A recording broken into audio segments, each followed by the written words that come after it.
살다가 이런 광경 보신 적 있습니까? 처음 봤죠. 동국에 계신 것을 이게 감사하시기 바랍니다. 이 마술을 하는 사람들이 보면 앞에서 보면 막 마술 하잖아요. 그러면 진짜로 막 컵이 없어지고 막 그러잖아요. 그 없어지고 떨어지는데 소리도 안 나고 지금 그러고 있어요. 예, 뒤에 의자를 받치고 있습니다. 그래서 많이들 걱정하시는데 이렇게 다 서서 잘 할 수 있도록 하나님께 지혜를 주셨습니다. 염려하지 마시고 혹시 서서 하려면 얼마나 힘들까 이 생각하다가 보면 말씀이 다 들어오지도 않고 그러니까 그런 생각 안 하셔도 됩니다. 궁금하시면 한번 이렇게 와서 보셔도 됩니다. 네. 우리 동부교회 올 한 해 말씀 우리 데살로니가전서 5장 16절부터 18절까지가 동북의 올 한 해 말씀으로 우리가 이 말씀을 바라보고 이 말씀에 합당한 삶을 삶으로 인해서 하나님의 뜻을 이루어드리는 우리 동부교회가 됐으면 좋겠다라는 그런 마음으로 이 말씀으로 정하게 되었습니다. 성도님들, 데살로니가전서 5장 16절부터 18절 신약성경 333쪽에 있습니다.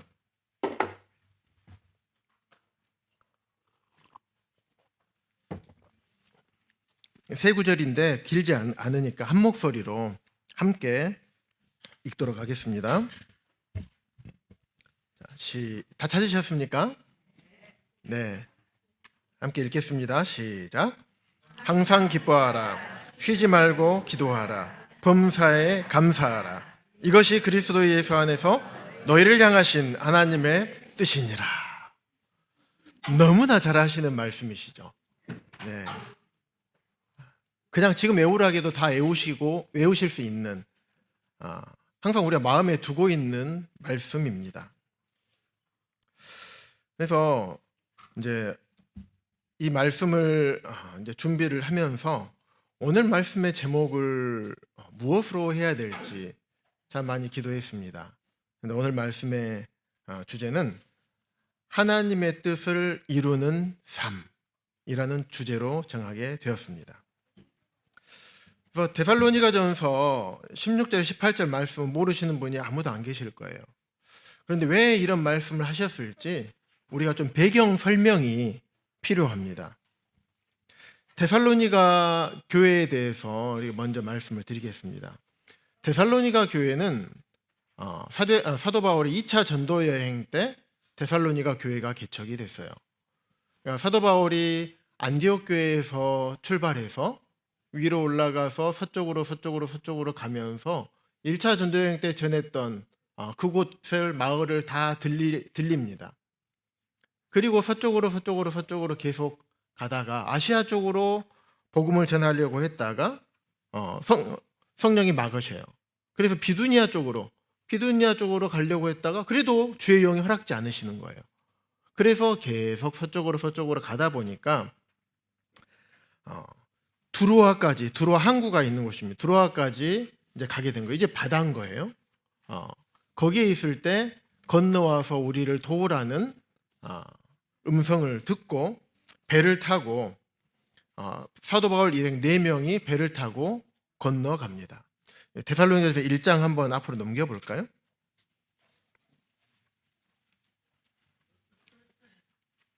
그래서 누가 갔는가 보니까 사도행전 16장에서부터 이제 전도여행이 시작되거든요. 16장, 17장에 대한 내용을 간략하게 설명을 드리는 겁니다. 그래서 보면 바울과 1장 1절에 보면 바울과 실루아노와 디모데 나오죠. 그래서 총 거기에다가 누가가 포함이 됩니다. 그래서 바울, 실루아노는 신라를 얘기합니다. 디모데, 누가 이 4명이 배를 타고 네아폴리라는 바다를 건너서 네아폴리라는 항구에 도착해서 거기서 이제 빌립보로 갑니다. 빌립보 잘 아시죠? 네, 루디아.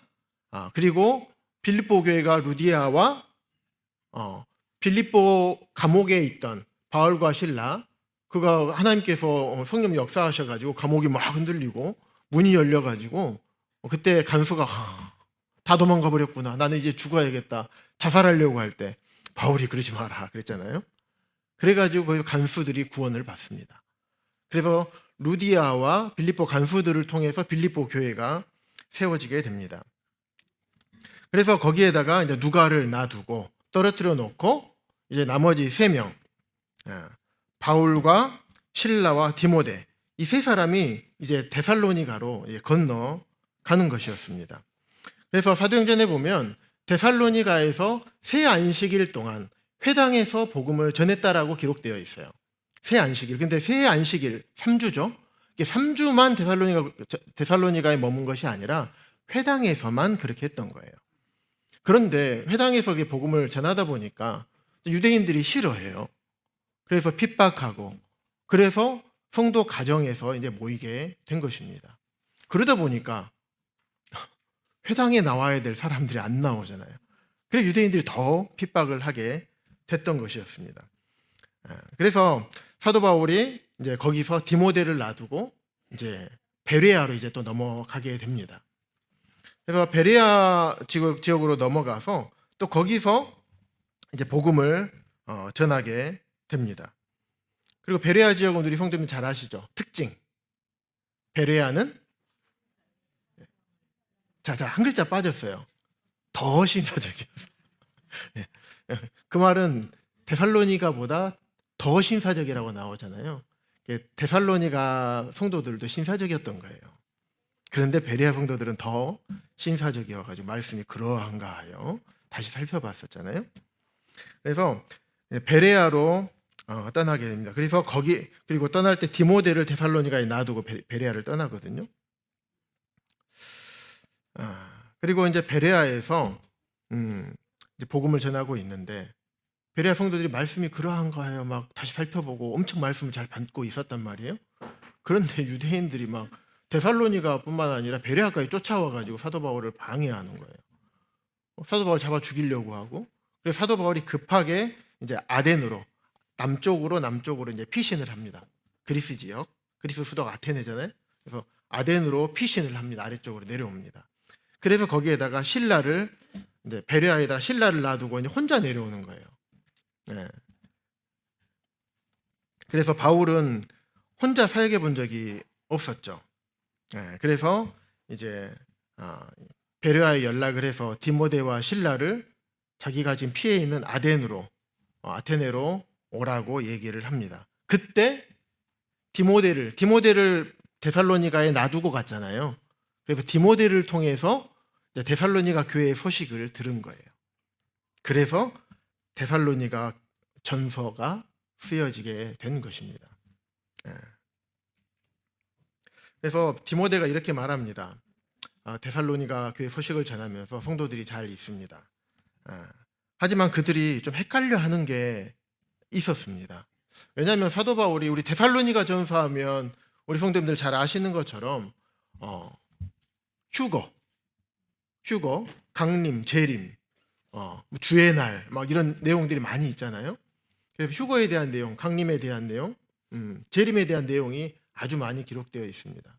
아마도 사도 바울 형제님께서 데살로니가의 복음을 전하고 그들에게 말씀을 가르치면서 그런 부분에 대해서 많이 말씀을 가르치셨던 것 같아요. 그래서 휴거에 대해서 가르치시고, 주의 강림, 주님의 다시 오신 재림, 그 주의 날, 심판의 날이죠. 5장에 나옵니다. 4장 5장에 나옵니다. 그래서 그런 부분에 대해서 잘 말씀을 가르치셨는데 데살로니가 성도들이 사도 바울이 떠나고 나니까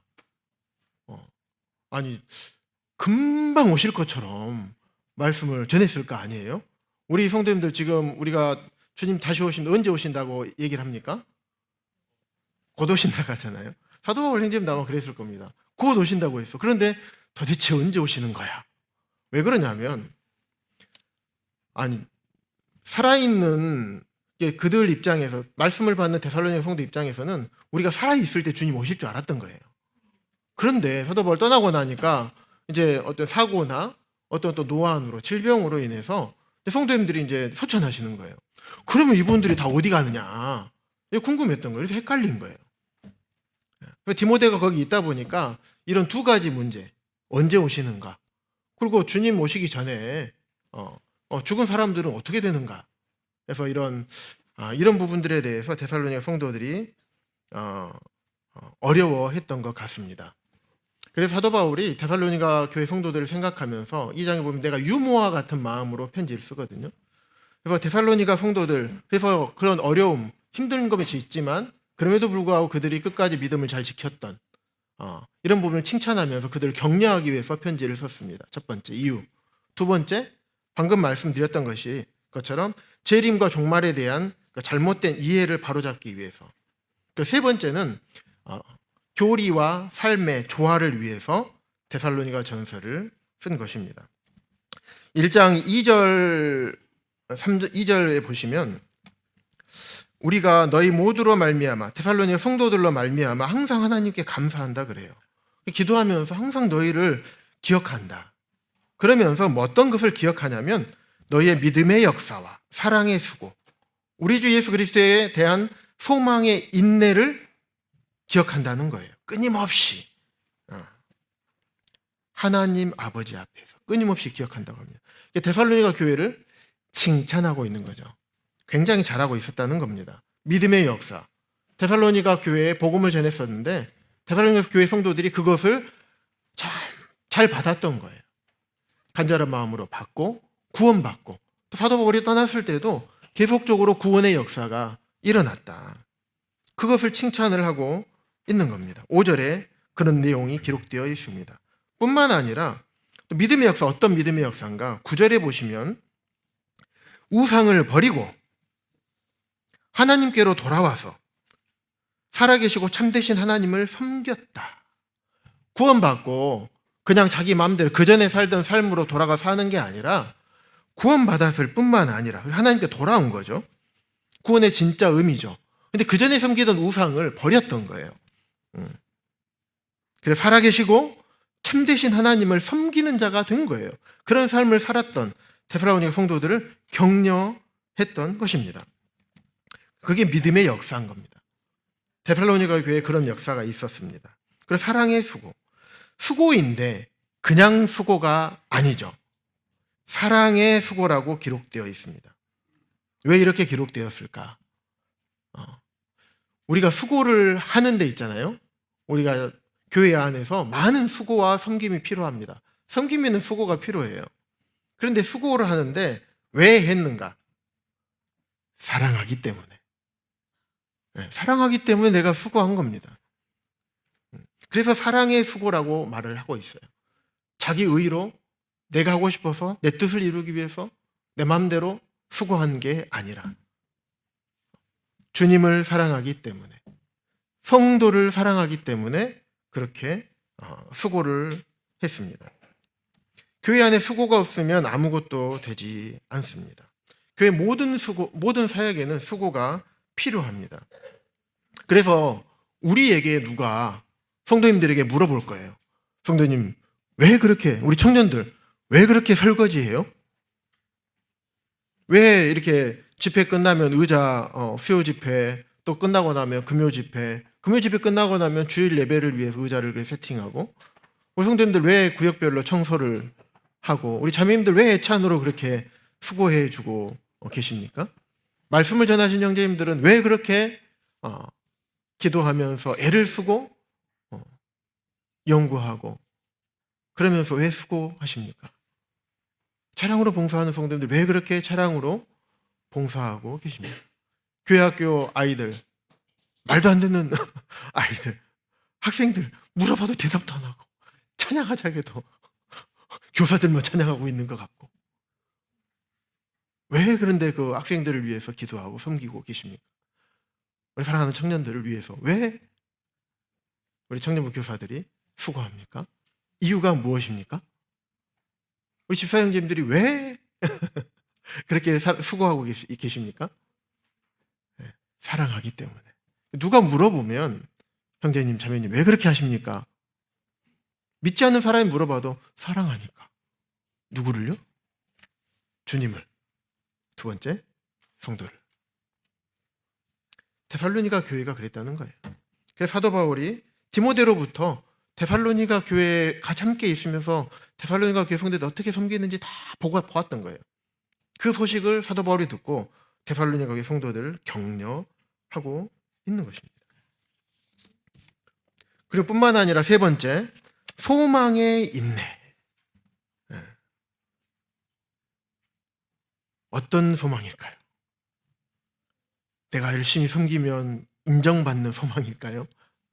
열심히 하면 세상 사람도 존경받는 그런 걸까요? 아니겠죠.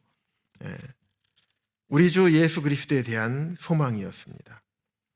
3절 앞에 보면 우리 주 예수 그리스도에 대한 소망이었어요. 소망의 인내. 휴거와 재림에 대한 소망이었던 것입니다. 그래서 인내를 할 수 있는 것입니다. 소망이 없으면 인내하지 못합니다. 그런데 소망이 있으면 우리가 인내할 수 있어요. 우리 형제님들 군대에서 행군할 때 어떻습니까?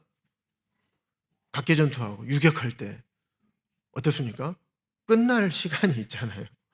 조금만 더 가면 행군의 끝이 보이잖아요. 우리 자매님들 유격은 안 해보셨고 행군은 안 해보셨겠지만 등산할 때 어떻습니까? 내려오는 사람들한테 얼마나 더 가야 돼요? 조금만 더 가면 돼요. 그러면 희망이 보이잖아요. 조금만 더 가면 되구나. 인내할 수 있잖아요. 그러는 것처럼 우리가 환난을 당하고 그럴 수 있습니다. 데살로니가 후서 1장 이제 4절에 보면 그들이 환난과 박해 가운데에서 견디고 인내했다라고 기록하고 있어요. 세부적으로 어떤 환난과 박해를 받았을까요? 사도 바울을 쫓아서 누가 왔으면 유대인들이 쫓아왔잖아요. 사도 바울이 계속 피신해요. 왜냐하면 천하를 어지럽게 하는 자들이라고 막 하면서 사도 바울과 일행들이 복음 전하니까 사람들이 막 뒤집어지잖아요. 구원받는 역사가 일어나고 그러니까는 그들이 유대인의 전통들이나 그들이 얘기하는 것들하고 완전 다르거든요. 반대거든요. 십자가에 죽으신 예수님을 대해서 전하거든요. 그러니까 천하를 그들이 봤을 때는 천하를 어지럽히던 자들이에요. 그들을 잡아서 죽이려고 막 쫓아온 거예요. 그 사도 바울은 복음 전하고 떠났잖아요. 그럼 남아있는 데살로니가 성도들은 복음 전해야 되잖아요. 말씀에 순종해야 되잖아요. 교회로 모여야 되잖아요. 남아있는 사람들은 어떻게 될까요? 환난과 핍박을 받게 됩니다.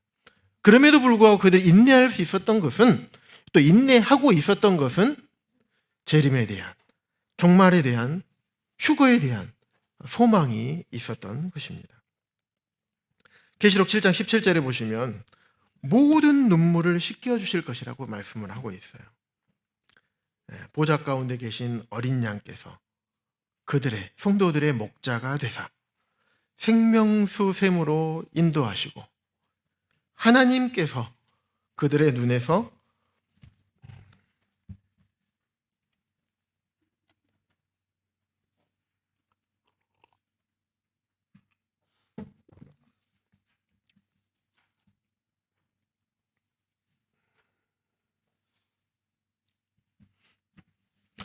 그들의 눈에서 모든 눈물을 씻겨 주실 것이라고 우리에게 약속하고 있습니다.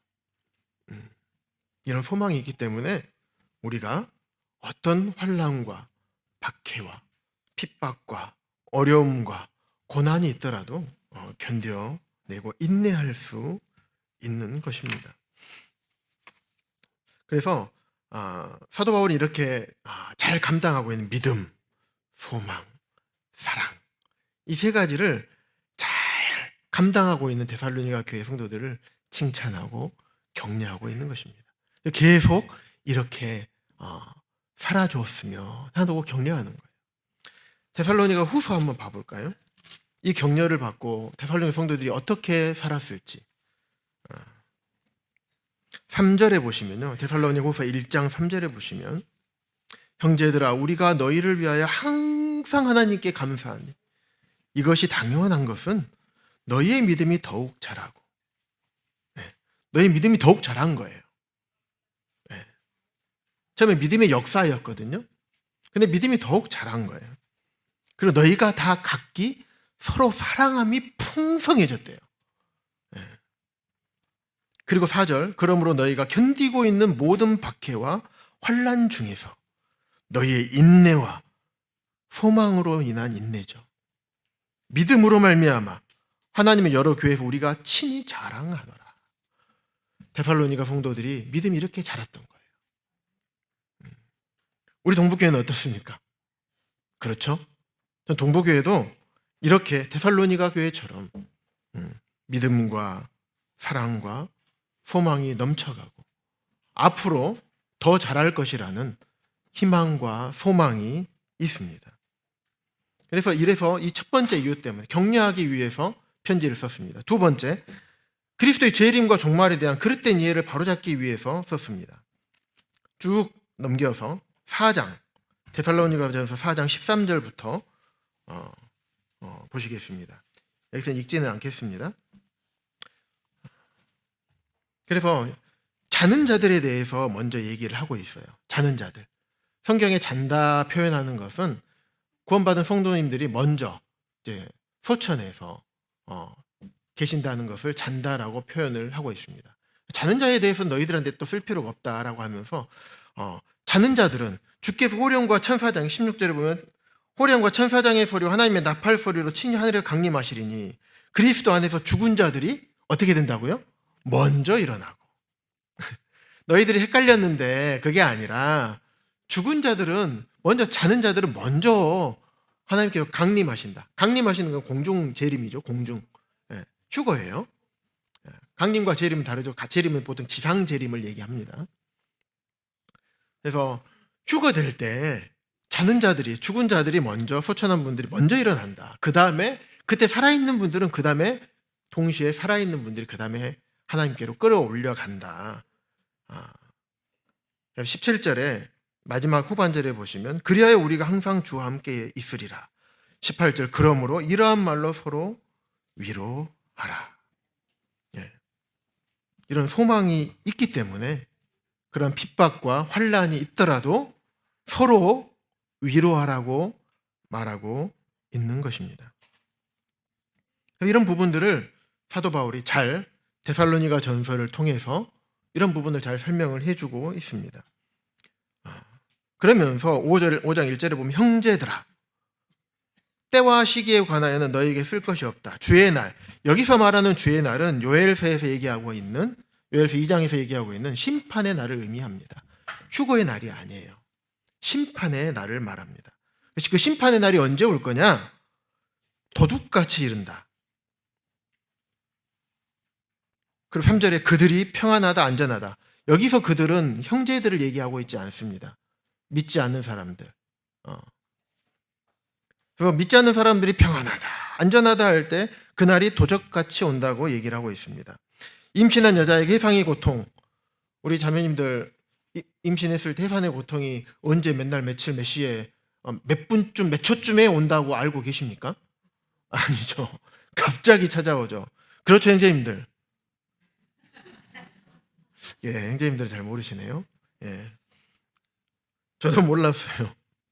그래서 둘째 다솜이 할 때 전화하면 남원에 있었거든요. 제가 전화하면 바로 와. 그래서 알았어 하고 여보 진통이 왔어 갔는데 낫더라고요. 두고두고 두고두고 그 뒤 얘기는 하지 않겠습니다. 제 마음 가운데 후회가 많이 남아요.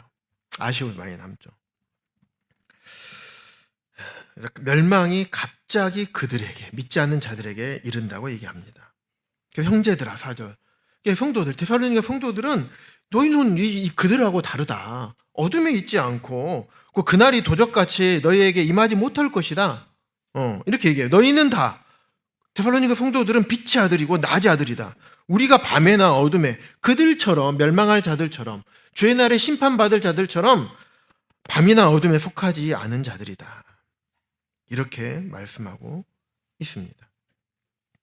그래서 재림 전에 죽은 그리스도는 어떻게 되느냐? 먼저 일어난다. 먼저 하늘로 끌어올려간다. 곧 오실 것처럼 말씀하셨는데 언제 오시느냐? 도둑처럼. 언제 오실지 모르겠어요. 그들이 심판받는 거 봐라. 그들은 심판받을 거. 하지만 우리는 아니다. 하지만 우리는 어떻게 해야 되는가? 거기서부터가 6절에서 23쭉 뒤로 마지막까지 기록하고 있습니다. 6절, 그러므로 우리는 다른 이들과 같이 멸망할 그들과 같이 믿지 않는 그들과 같이 자지 말아라. 그들은 복음을 들려줘도 믿지 않고 영적으로 완전히 자고 있잖아요. 복음이 들어가질 않습니다. 그러면 그들이 완전히 자고 있는 그들처럼 자지 말고 오직 깨어 정신을 차릴지라.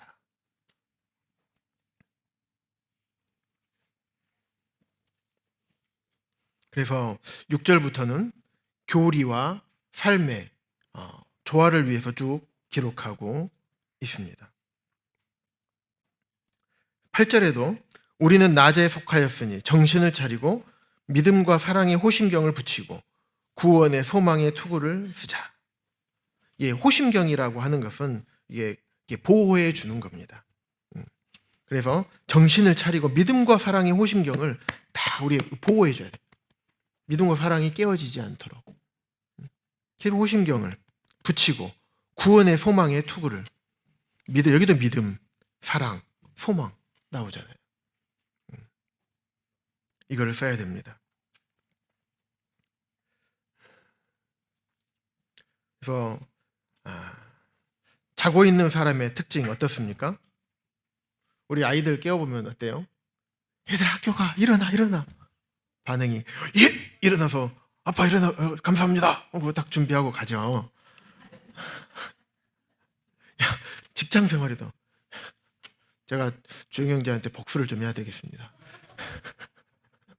주영 형제, 주영아, 얼른 출근해, 병원 출근해야.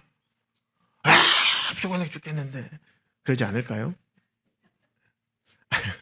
주일 그때 모임을 할 때 왜 말씀이 안 끝나? 버럭버튼 나와버렸잖아요. 제가 이 자리를 빌어 성도님들께 사과의 말씀을 드립니다. 당사자가 저였거든요. 복수 좀 하려고요. 아이들 깨우고 자녀들 깨우고 저희가 그랬어요. 제가 고등학생이 때 우리 아버지 어머니 마음을 너무 많이 아프게 했습니다. 왜 그때 그랬는지 모르겠어요. 깨우고 그러면 막 화를 많이 내고 일어나지 않고 막 그랬어요. 왜? 자고 있으니까. 왜? 더 자고 싶거든요. 내가 일어나고 싶을 때 일어나고 싶거든요. 그런데 왜 깨우냐 이거예요. 가야 되는지 나도 아는데. 왜 그런 못된 마음이 들었는지 모르겠습니다. 근데 영적으로 자고 있으면 그렇게 되는 것 같아요. 아무리 깨워주려고 해도 그런 마음이 들지 않을까 하는 생각을 하게 됐습니다. 그래서 주님이 안 기다려지는 사람, 혹시 주님 다 기다리고 계시죠? 그러면 성도님들 깨어 계시고 계시는 것입니다. 그럼 이 세상에 만족하고 이 세상에 조금 더 잘 살기를 원하고 주님 안 오셨으면 좋겠다. 기다리지 않고 내 뜻대로, 하나님 뜻이 아니라 내 뜻대로, 내 마음대로, 내 육신의 정욕대로, 내가 하고 싶은 대로 이렇게 살아가는 분들은 영적으로 자고 있는 것입니다. 그래서 우리가 스스로 영적으로 자고 있는가, 스스로를 돌아봐야 됩니다. 내가 영적인 활동에 관심이 없는가.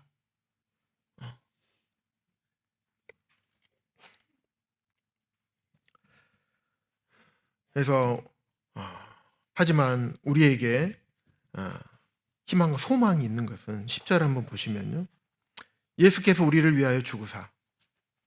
왜 죽으셨는가? 우리로 하여금 깨어있든지 자든지 자기와 함께 살게 하려 하셨느니라. 여기서 잔다는 표현은 육적으로 자든지 영적으로 자든지 다 포함이 됩니다. 그래서 우리가 세상을 먼저 떠나든지 그래도 주님과 함께 우리 주 예수 그리스도와 함께 살게 됩니다. 영적으로 자는 건요? 어떻습니까? 영적으로 자요. 주님과 함께 살 수 있을까요? 네. 얼마나 은혜스럽습니까? 우리가 영적으로 깨어있느냐 자고 있느냐에 따라서 우리를 구원해 주시지 않으셨습니다. 우리가 비록 육신의 연약함과 나의 고집과 나의 죄로 말미암아서 영적으로 자고 있을지라도 그럼에도 불구하고 우리는 주님과 함께 살 소망이 있는 것입니다. 그래서 우리가 막 살아도 됩니까? 그렇게 말씀하고 계시는 분은 아무도 안 계실 것입니다. 영적으로 깨어있으면 휴거되고 영적으로 자고 있으면 휴거되지 않고 그러는 것이 아닙니다. 그렇기 때문에 하나님께서 이렇게 우리에게 놀라운 은혜를 베풀어 주셨기 때문에 11절에서 그러므로 피차 권면하고 서로 덕을 세우기를 너희가 하는 것 같이 하라. 데살로니가 전 성도들이 그렇게 했던 것 같아요. 피차 권면했어요. 서로 우리가 자고 있으면 되겠냐. 자고 있는 성도를 찾아가서 권면하고 믿음에서 먼저 됐건 나중 됐건 그게 중요하지 않았습니다. 세상적으로 나이가 많건 적건 그게 중요하지 않았어요. 피차 서로 권면했습니다. 세상적으로 나이가 많고 영적으로 성숙하고 어떤 직분을 가지고 있는 분들이 권면하는 것은 쉽죠. 하지만 그 반대의 경우는 어떻습니까? 쉽지 않습니다. 동방예의지국에서는 더더욱 철저한 유교 문화의 바탕이 있는 또 우리나라에서도 쉽지 않습니다. 하지만 주님께서는 피차 권면하라고 하고 있습니다.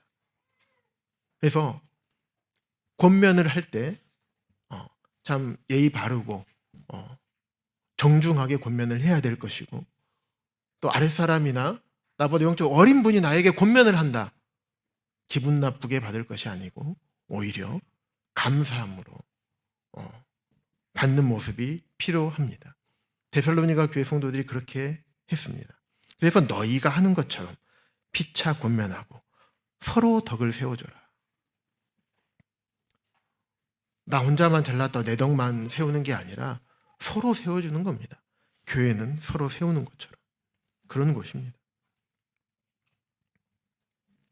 그래서 아까 보여줬던 이 뒷장 넘겨서 데살로니가전서 1장 3절 4절에 보여줬던 것처럼 데살로니가 성도들은 사도 바울이 쓴 이 편지를 그냥 보지 않았어요. 밑에 27절 보시면 내가 주를 힘입어 너희를 명하노니 모든 형제에게 이 편지를 읽어주라. 그래서 모든 편지를 읽어줬어요. 이 편지를 읽고 데살로니가 성도들이 그대로 살려고 실천했던 거예요. 그래서 데살로니가 후서 1장 3절 4절처럼 믿음, 소망, 사랑이 점점 성장했던 겁니다. 그래서 12절에 보시면 어떻게 피차 권면하고 서로 덕을 세우기를 해야 되는가. 보면 12절, 13절 성도들과 인도자들과의 관계. 그래서 보시면 12절 형제들아 우리가 너희에게 구하노니 너희 가운데서 수고하고 주 안에서 너희를 다스리며 고난하는 자들을 너희가 알고. 장로들에게 하는 말 같습니다. 장로들이 해야 될 일, 수고하고 그리고 주 안에서 성도들을 다스리고 그리고 성도들을 권면하는 이 일을 장로들이 해야 되는 일입니다. 또 14절에 보시면 형제들은 너희를 권면하는 게으른 자들을 권계하며 마음이 약한 자들을 격려하고 힘이 없는 자들을 붙들어주고 모든 사람에게 오래 참으라.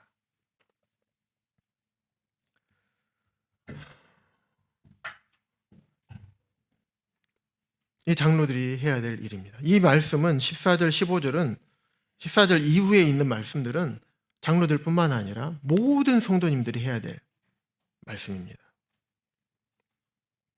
그리고 12절에 보시면 12절, 13절 보시면 이런 역할을 감당하고 실질적으로 그런 일을 하고 있는 장로들을 너희가 알아주라는 것입니다. 그리고 13절 그들의 역사로 말미암아 장로들이 하는 역할들을 여기 기록되어 있는 것들을 말씀을 드렸습니다. 그들의 역사로 말미암아 사랑 안에서 가장 귀히 여기며, 그리고 장로들과 인도자들과 화목하라 라고 말씀하고 있습니다. 이게 성도들이 해야 되는 일이죠. 그리고 모든 성도들이 해야 되는 일. 14절 좀 전에 말씀드렸습니다. 15절 삼가 누가 누구에게든지 악으로 악을 갚지 말게 하고 서로 대하든지 모든 사람을 대하든지 항상 선을 따르라. 나에게 잘해주는 성도들은 잘해주고, 나에게 잘못하고 나를 어렵게 하는 성도들에게는 어렵게 하고, 또 우리 성도들뿐만 아니라 우리 믿지 않는 사람에게도 나에게 악한 행동을 하면 나도 악으로 갚고 그러지 말라는 겁니다. 모든 사람에게, 모든 사람을 대하든지 선을 따르라고 말씀하고 계십니다. 그러면서 16절에서 18절 우리 동북교회 올해 한 해 말씀입니다. 항상 기뻐하라, 쉬지 말고 기도하라, 범사에 감사하라, 이것이 그리스도 예수 안에서 너희를 향하신 하나님의 뜻이니라고 말씀하고 계시는 겁니다. 항상 기뻐하라. 기쁜 일만 있으면 왜 이런 말씀을 하셨겠어요? 기쁜 일 있으면 기뻐하라고 하지 않아도 기뻐해요. 그런데 기뻐하지 못할 일들에 대해서 슬프고 힘들고 괴롭고 낙심하고 낭망하고 고통스럽고 그런 상황임에도 불구하고 그런 상황에서 항상 기뻐하라고 말씀하고 계십니다. 그럼 여기서 말하고 있는 기쁨은 환경을 이겨내는, 지금 나에게 닥쳐 있는 상황과 환경을 이겨내는 기쁨을 말씀하고 있는 것입니다. 왜 기뻐할 수 있을까요? 어떻게 기뻐할 수 있을까요? 나는 힘든데, 육신을 가지고 있으니까 얼마나 힘들겠습니까? 그럼에도 불구하고 항상 기뻐하래요.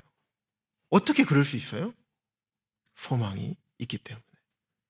내가 영적으로 자고 있든지,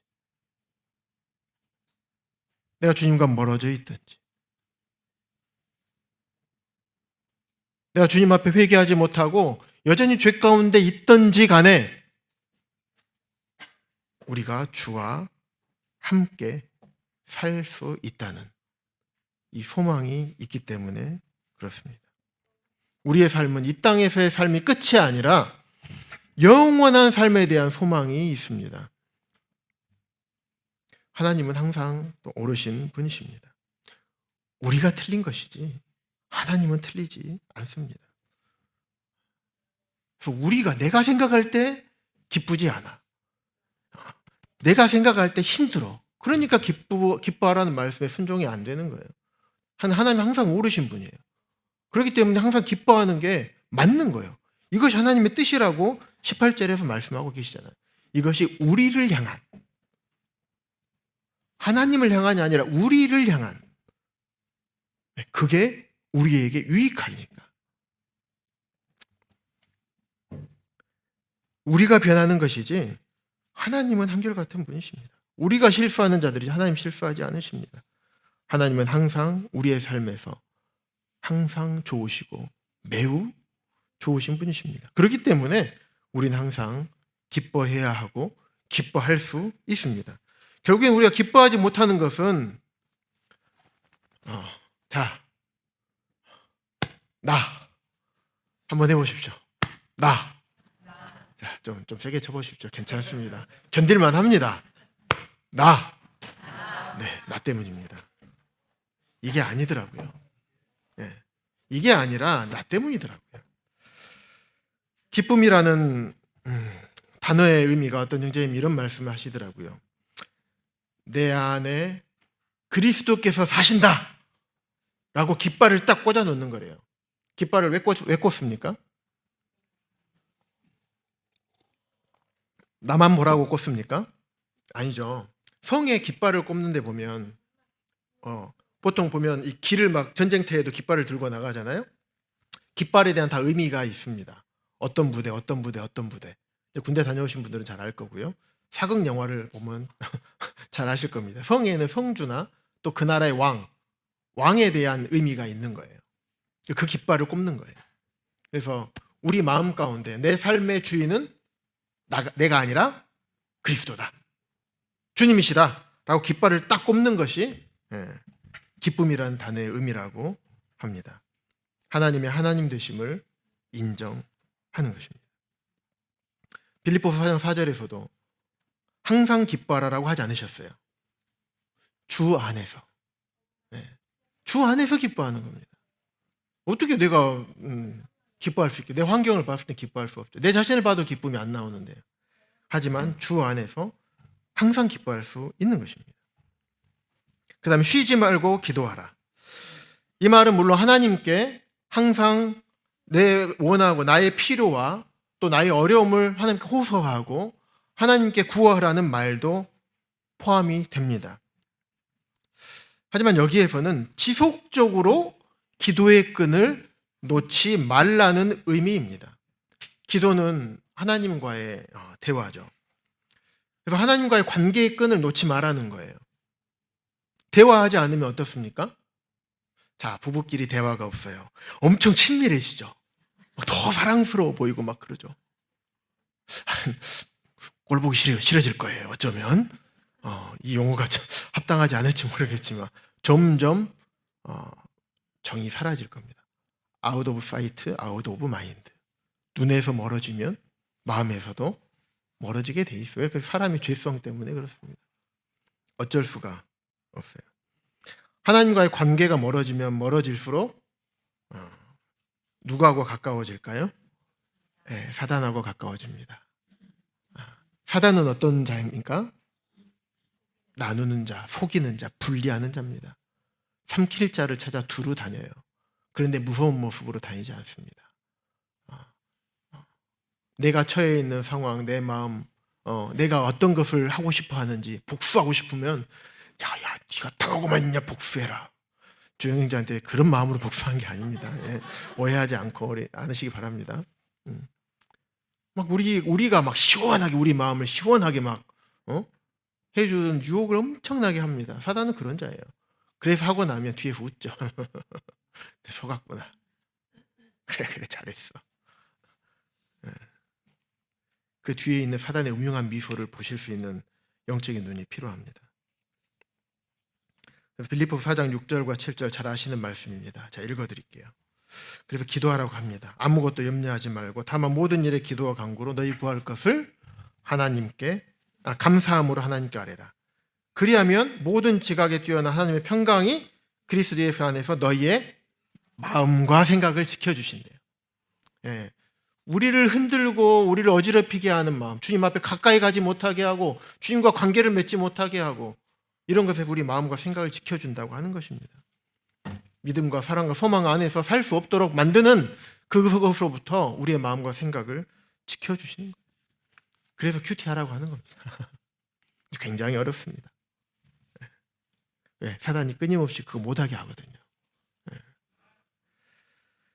그래서 우리의 마음을 나누고 교회를 어렵게 하고 성령의 역사를 무너뜨리고 해방하고 구원의 역사를 막습니다.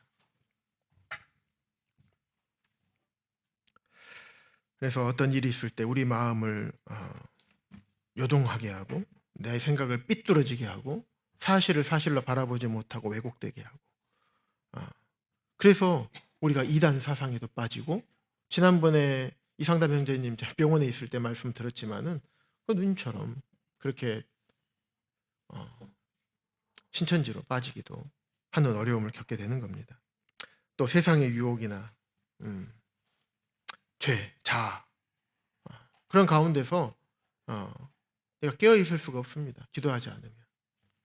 그래서 우리 마음과 생각을 지키는 것이 그렇게 중요합니다. 그런데 나 혼자 내 스스로의 힘으로 내 능력으로 되지 않습니다. 우리는 힘이 없어요. 그래서 기도해야 되는 거예요. 성령님의 능력을 의지하기 위해서 기도해야 됩니다. 그러다 보면 우리가 성령 충만해지고 하나님과 충분한 친밀한 관계를 갖게 돼요. 그러면 그리스도 예수 안에서 우리를 향하신 하나님의 뜻을 이룰 수가 있게 되는 것입니다. 세 번째, 범사에 감사하라. 예수님께서 감사의 삶을 사셨습니다. 그리고 범사에 감사하라고 가르치셨습니다. 그런데 범사에 감사하지 못하는 이유는 우리가 그 주님을 바라보지 못하고 상황과 형편과 내 자신과 상대방을 바라보기 때문에 감사할 수가 없습니다. 모든 삶에서, 범사에, 우리의 모든 삶과 모든 상황 가운데서 감사할 일이 있으면 감사하지 말아게도 한다고 그랬잖아요. 그런데 감사할 수 없는 상황이 와요. 그럴 때 감사하라고 하는 것입니다. 왜 그럴까? 당하는 입장에서는 감사하지 못할 상황이 힘들죠. 어렵고 정말 고통스럽습니다.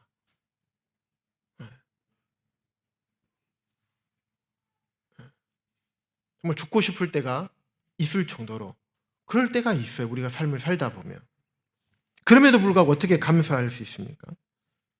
왜냐하면 제가 지난번에 말씀을 한번 전한 적이 있는데 로마서 8장 28절 하나님을 우리가 알거니와 하나님을 사랑하는 자 곧 그의 뜻대로 부르심을 입은 자들에게는 모든 것이 합력하여 선을 이루시느니라. 하나님께서 그렇게 하시는 분이에요. 모든 것을 우리가 당하는 좋은 일과 우리가 잘하는 것들을 통해서 우리 사도 바울이 데살로니가 성도들에게 칭찬하는 것처럼 격려하는 것처럼 그것을 통해서 합력하여 선을 이루시고요. 때로 우리가 죄 가운데 있을 때 우리 연약함, 우리의 죄성, 우리의 잘못하는 것들, 또 우리 환경에 우리가 당하는 사고와 고통과 어려움, 저 아킬레스건 끊어졌잖아요. 감사합니다. 그래도 진짜로 그렇습니다. 이런 상황에서도 우리가 왜 감사할 수 있습니까? 이 일을 통해서 우리는 알지 못하지만 세월이 지나면 그때 알게 되겠죠. 간증으로 나타나겠죠. 그때는 그랬었어 하고 그게 간증이죠. 시간이 지나면 알게 됩니다. 근데 그때는 몰라요. 그러니까 어렵고 힘든 거예요. 하나님은 항상 옳으신 분이잖아요. 말씀대로 하시는 분이세요. 모든 것이 합력하여 선을 이루시는 그게 하나님이셔요. 그렇기 때문에 우리가 범사에 감사해야 되는 것입니다. 아까 제가 잠깐 찬양을 잠깐 하나 했는데 이런 찬양이 있습니다. 사람을 보며 세상을 볼 때 만족함이 없었네. 나의 하나님 그분을 볼 때 나는 만족하겠네. 이렇게 하잖아요. 그러면서 동남풍아 불어라 서북풍아 불어라 가시밭에 백합화 예수 향기 날리니 할렐루야 아멘 하죠. 이게 진짜 이렇게 즐거운 힘겨운 찬양일까요? 진짜 그럴까요? 그래야 되죠. 근데 이 사람의 진짜 마음은 어떨까요? 사람을 보고 세상을 보니까 만족함이 없어요. 너무 힘들어요. 고통과 괴로움 가운데 있는 거예요. 그런데 소망이 되시는 주님을 바라볼 때 나는 만족한다는 거예요. 그러니까 그런 어려움이 없는 분이 아니라는 거예요. 동남풍 춥습니까? 따뜻합니까? 동남풍 따뜻하죠. 서북풍은요? 지금 서북풍 불잖아요. 추워요, 추워. 우리 삶에서 따뜻할 때가 있고 비록 서북풍과 같은 추운 바람이 불지라도 가시밭에 백합화가 피고 예수님의 향기가 날린다는 거예요. 합력하여 모든 것을 합력하여 소원을 이루시는 이 하나님이 나의 하나님이시잖아요. 그렇기 때문에 만족함이 있는 것입니다. 그래서 범사에 감사할 수 있는 것입니다. 자, 남편을 보고 아내를 볼 때 만족함이 있습니까? 형제를 보고 자매를 볼 때 만족함이 있습니까? 장로를 보고 집사를 볼 때 우린 사람이에요, 다. 우리 결혼할 때 무슨 얘기합니까? 결혼하는 예비 부부 또 힘겨워하고 있는 부부들한테 무슨 얘기합니까? 서로 바라보지 마라. 서로 바라보면 서로를 바라보면 계속 이렇게 어떤 분들이 그러잖아요. 우린 안 맞아. 로또야, 로또. 평생 안 맞아. 뭐 그래요. 그런데 부부를 서로 바라보면 안 맞죠. 그런데 만날 리가 없죠, 이렇게. 그런데 주님을 바라보면요. 주님 바라보면 서로 주님을 바라보면 점점 가까워져요. 서로를 바라보면 갈수록 멀어집니다.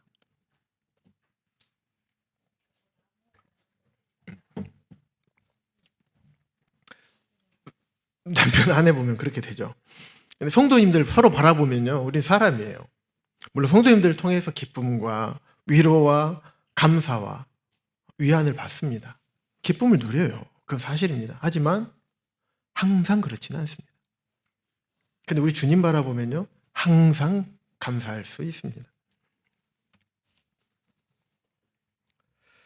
제가 다친 후에 참 많은 것들을 깨닫게 되었는데 다 말씀드리기는 좀 시간상 어렵고요. 성도님들 보시기에 안타깝고 좀 마음도 아프시고 에고 조심하지라는 생각도 있을 것입니다. 그런데 저는 굉장히 성령 충만합니다. 네, 감사가 넘칩니다. 어떤 분이 저한테 그래요. 어떻게 다리를 그렇게 다치시는데 상반신은 참 은혜롭습니다. 그러더라고요. 그래서 제가 그래요? 근데 저는 하반신이 더 은혜로운데요. 예. 다치기 전에는 보지 못했던 것들을 너무나 많이 봐요. 딱 다쳤을 때 진짜 그 사람이 이렇게 뭐 죽으면 임사체험 하시는 분들 뭐 얘기 들어보면 막 삶이 막 주마등처럼 팍 필름이 빨리 지나간다고 하잖아요. 딱 다쳤을 때 끊어졌다 라는 생각이 들면서 주님 앞에 회개하지 못하고 잘못한 것이 있을까? 딱 그 생각이 드는데 진짜 그 짧은 한 1초, 2초 사이에 싹 지나가더라고요. 얼마나 많이 했으면. 그래서 주님, 물론 주님은 우리를 막 니 그랬어? 그래? 한번 당해봐라! 그러고 하고 막 이런 분은 아니시죠. 하지만 당하는 입장에서는 자신을 돌아보는 게 반드시 필요합니다. 근데 감사하게도 주님께서 돌아보게 하셨어요. 병원에 입원해서 그날 당일날 막 검사하고 정신이 없잖아요. 그런데 제 머릿속에는 항상 그래 주님 앞에 그래야 되겠다. 잘못했다고 회개하고 솔직하게 말씀드리고 돌이켜야 되겠다. 그리고 입원실 딱 올라가서 그렇게 했습니다. 한참을 기도했습니다. 한참을 기도했고 그러면서 제 마음이 평안해졌습니다. 그래서 나의 연약함을 보게 하시고 어떻게 해야 될지 알려주셨어요. 그리고 수술 입원하고 수술하는 모든 과정 가운데서 주님께 선하게 인도해 주셨습니다. 그리고 저에게 있던 병 하나를 또 고쳐주셨어요. 언제 이 병이 또 도질지 모르겠는데 당연병이에요. 당연병. 내가 두 발로 설 수 있다는 것이 당연한 줄 알았어요. 제가 두 발로 서서 소변 볼 수 있다는 게 한 발로는 잘 안 됩니다. 모르셨죠? 쉽지 않습니다. 처음 해봤어요. 아픈 다리를 짚을 수밖에 없었어요. 두 발로 내가 가고 싶은데 편안히 걸을 수 있다는 거, 갈 수 있다는 게 얼마나 감사한지 몰랐어요. 혼자 씻을 수 있다는 거 정말 감사했습니다. 다리를 수술하고 나면 붓고 그러니까 다리를 이렇게 쿠션에다 올려놓고 있어야 돼요. 잘 때 다리를 내려놓고 잘 수 있어서 감사했습니다. 뭐 감사의 제목 얘기하면 끝도 없습니다. 감사, 당연병이 들어가지고 더 감사할 수 있는데 더 감사하지 못하고 있었던 저를 깨우쳐 주셨습니다. 그리고 이제 목발로 걸을 수 있다는 거, 목발이라도 걸을 수 있다는 거. 그리고 오른발이 아니라 왼발이었다는 거. 오른발이었으면 저 진짜 답답해서 힘들었을 것 같아요. 운전은 오른발로 합니다. 그래서 너무나 감사했습니다. 어떤 분의 이제 그 시가 있더라고요. 건강을 잃고서야 그 간절함을 알고, 가족을 잃고서야 그 감사함을 알고, 젊음을 잃고서야 그 찬란함을 안다. 언제나 가장 소중한 것은 당신이 당연하다고 생각하는 것들에 있다. 예. 당연하게 생각했던 것들이 알고 보면 감사의 제목이었던 것입니다. 그래서 당연병에 걸리다 보면 주님의 은혜가 생각나지 않습니다. 더 주님의 은혜를 더 깊이 묵상하고 그 은혜 가운데 들어갈 수 있는데 그러지를 못하게 됩니다. 그러면 하나님께 대한 감사가 사라지게 됩니다. 그래서 범사에 감사하는 것이 이렇게 중요합니다. 하나님의 은혜를 잊지 않은 사람은 그 은혜를 베풀어 주신 주님이 나에게 어떤 일을 허락하시더라도 항상 감사하게 됩니다. 왜냐하면 내가 당하는 그 어떤 일보다 내가 받은 은혜가 더 훨씬 크기 때문에 그렇습니다. 그래서 고난이 다가와도 감사하더라고요. 왜? 주님이 그러셨잖아요. 히브리서 5장 8절에 보면 그가 아들이시면서도 받으신 고난으로 순종함을 배워서, 주님도 고난을 통해서 순종함을 배우셨어요. 시편 119편에 보니까 67절에 보면 고난당하기 전에는 내가 그릇 행하였더니 이제는 주의 말씀을 지키나이다. 119편 71절에 보면 고난당한 것이 내게 유익이라 이로 말미암아 내가 주의 율례들을 배우게 되었나이다.